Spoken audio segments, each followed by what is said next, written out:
Football के बाद अगर कोई ऐसा खेल दुनिया में दिखता है तो वो क्रिकेट ही है, जिसके पीछे लोग पागल दिखते हैं। हजारों की संख्या में लोग स्टेडियम में पहुंचते हैं, लाखों करोड़ों की संख्या में टीवी फोन पर इनके मुकाबले देखते हैं। इस हिसाब से फीफा के बाद आईसीसी ही सबसे ताकतवर संस्था हो सकती है। लेकिन क्या सच में ऐसा है? क्योंकि अगर आप किसी क्रिकेट फैन से पूछेंगे कि यहाँ सबसे ताकतवर कौन है, तो सबसे पहला नाम बीसीसीआई का ही निकलेगा। और सोचिए कि यही बीसीसीआई आप पर बैन लगा दे तो क्या हो, शायद क्रिकेट वर्ल्ड से आप गायब ही हो जाए। ये कहानी इसी तरह लगे एक बैन की है। हेलो नमस्ते, क्रिकेट की कहानियों में आज आपको वो कहानी सुनाते हैं जब टीम इंडिया के एक क्रिकेटर ने एक पत्रकार पर धमकी देने का आरोप लगाया, वो भी एक इंटरव्यू के लिए, और इसके बाद बीसीसीआई को कड़ा एक्शन लेना पड़ा।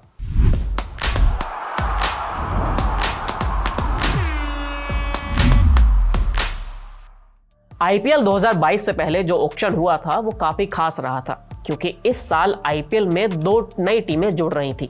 गुजरात और लखनऊ पहली बार आईपीएल का हिस्सा बनने जा रहे थे। इस ऑक्शन में गुजरात टाइटंस ने टीम इंडिया के सीनियर विकेटकीपर बल्लेबाज रिद्धिमान साहा को करीब 2 करोड़ रुपए में खरीदा था। सब कुछ बढ़िया चल रहा था, लेकिन इसके कुछ वक्त बाद ही श्रीलंका सीरीज के लिए टेस्ट टीम का ऐलान हुआ और इसमें से रिद्धिमान साहा को ड्रॉप कर दिया गया। ये तो सब बेसिक जानकारी हुई, लेकिन असली बवाल जो हुआ वो इसके बाद हुआ। 19 फरवरी 2022 को रात करीब 10:15 बजे रिद्धिमान साहा ने एक ट्वीट किया, जिसमें उन्होंने एक व्हाट्सएप चैट का स्क्रीनशॉट दिखाया था। साहा के मुताबिक ये किसी सीनियर जर्नलिस्ट ने किया था। बात इंटरव्यू को लेकर हो रही थी, लगातार कई मैसेज किए गए, मिस कॉल थी और अंत में ये कहा गया कि तुम्हारा आज के बाद कोई इंटरव्यू नहीं लूंगा। इसी ट्वीट के बाद विवाद हुआ, सोशल मीडिया पर हल्ला भी हुआ। ये ट्वीट सीनियर स्पोर्ट्स जर्नलिस्ट बोरिया मजुमदार के थे। बाद में उन्होंने स्वीकार भी किया था कि ये संदेश उन्होंने ही भेजे हैं। लेकिन क्या ये सिर्फ कहानी इतनी भर है? अगर कोई नेशनल क्रिकेटर ऐसा आरोप लगाए जो कॉन्ट्रैक्ट का हिस्सा हो तो सवाल उठते हैं, और इसके बाद बीसीसीआई ने एक्शन भी लिया। एक कमेटी बनाई गई जिसने बोरिया मजुमदार पर 2 साल का बैन लगा दिया। यानी बीसीसीआई से जुड़े किसी भी घरेलू या इंटरनेशनल क्रिकेट मैच में वो शामिल नहीं होंगे, कोई क्रिकेटर उनसे बात नहीं करेगा, और भी बाकी कोई तमाम चीज़ें थीं।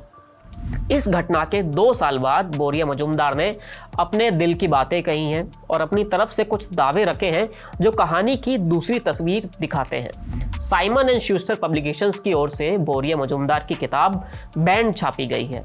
इस किताब में बोरिया इस घटना के बाद जो उनके साथ बीता, उनके परिवार के साथ जो बीता, पर्सनल और प्रोफेशनल लाइफ में जो असर हुआ, उन बातों का जिक्र करते हैं।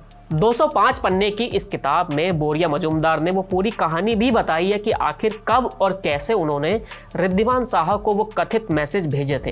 हालांकि पत्रकार ने किसी खिलाड़ी का नाम नहीं लिया है, लेकिन इस कहानी की शुरुआत साहा के ट्वीट से काफ़ी दिन पहले ही हो गई थी, जब आईपीएल ऑक्शन के दौरान क्रिकेटर के मैनेजर के साथ ये डील हुई थी कि साहा और कुछ अन्य क्रिकेटर्स का इंटरव्यू किया जाएगा, बाकी आईपीएल टीमों से जुड़े हुए सदस्यों का भी इंटरव्यू होगा।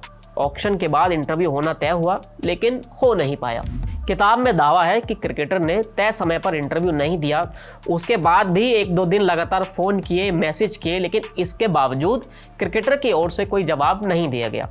और इसी लंबे इंतज़ार के बाद बोरिया ने वो मैसेज भेजे थे जिनका स्क्रीनशॉट क्रिकेटर की ओर से ट्वीट किया गया था। ये तो उस मैसेज और ट्वीट के पीछे की कहानी है जो किताब में सामने आई है। लेकिन इसका एक लंबा असर भी हुआ था, क्योंकि इन ट्वीट के बाद ही सोशल मीडिया से लेकर क्रिकेट वर्ल्ड और मीडिया वर्ल्ड में पत्रकार का भारी विरोध हुआ था। बोरिया ने अपनी किताब में लिखा है कि सोशल मीडिया पर कुछ ही घंटों में लाखों ट्वीट आ गए थे जो सिर्फ उन्हें और उनके परिवार को निशाना बना रहे थे। इस विवाद के बाद बीसीसीआई ने जो फैसला किया, उसकी वजह से न सिर्फ पत्रकार क्रिकेट कवरेज से दूर हुए, बल्कि उनकी कंपनी पर भी असर पड़ा।